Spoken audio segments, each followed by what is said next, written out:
हाल ही में हुई बरसात के कारण नागपुर शहर की जनता को बड़ी मात्रा में असुविधाएं झेलनी पड़ी। कई बस्तियों में घरों के अंदर पानी घुसा तो कई लोगों की छत गिर गई। इस भयावह स्थिति की जिम्मेदारी प्रशासन को ठहराते हुए पश्चिम नागपुर के विधायक विकास ठाकरे ने आयोजित पत्र परिषद में प्रशासन और उन सियासी समुदाय पर आरोप लगाया है जिनका उनके मुताबिक प्रशासन पर कंट्रोल नहीं। इस समय पत्रकारों से चर्चा करते हुए उन्होंने हाल ही में हुई स्थिति का जायजा लेते हुए कहा कि नागपुर शहर में कई करोड़ों का विकास हुआ है। ऐसा होते हुए भी इतनी बारिश में शहर की स्थिति यह स्थिति हो गई है जो कि यकीनन चिंताजनक है। नागपुर में कहीं भी जल नियोजन के लिए उचित प्लान नहीं है, जिससे शहर की बड़ी मात्रा में चौक की समस्या जन्म ले रही है और लोगों के घरों में पानी घुस रहा है, जिससे उचित मास्टर प्लान की आवश्यकता है और ऐसे भी उन्होंने इस समय में सूचित किया है की आपण पाहिलं असेल की मागच्या 2 आठवड्यामध्ये जो पाऊस झाला आणि त्या पावसामुळे नागपूर शहराची स्थिती काय झाली आणि नागपूर शहराचा असली चेहरा विकासाचा हा समोर आला।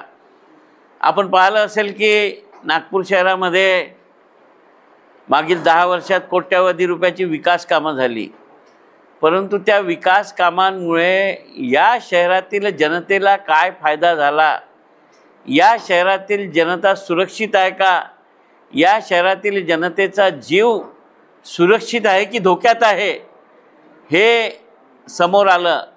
आणि याला दोषी कोण आहे तर प्रशासन आणि प्रशासनावर पकड नसलेले राजकीय नेते, प्रशासनातले अधिकारी आणि कंत्राटदार यांच्या ज्या भोंगळ कारभारामुळे जो मलाई खाण्याचा धंदा आहे त्याच्यामुळे ही नागपूरकरांवर परिस्थिती ओढावलेली आहे। मित्रांनो, आपण पाहिलं असेल की अनेक ठिकाणी रस्ते झाले, मग ते सिमेंटचे असो डांबराचे असो, ते रस्ते 2 वर्षातच निकामी झाले।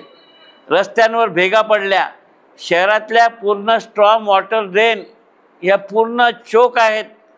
महानगरपालिकेने पावसाळ्याच्या आधी कुठलीच दक्षता घेतली नाही आणि म्हणून आपण पाहतो की आज हे सगळे चोके जे त्याच्यामुळे चांगल्या घरांमध्ये पाणी घुसलं आहे, त्यांच्या सामानांचं नुकसान होत आहे।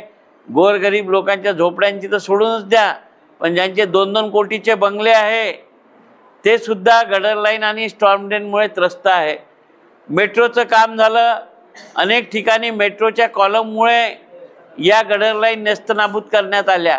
तर मला वाटतं की नियोजन शून्य जी दूरदृष्टी आहे त्याच्यामुळे हा झालेला सत्यानाश शहराचा आहे आणि याला कारणीभूत कोण आहे हे आपल्या सर्वांना माहीत आहे।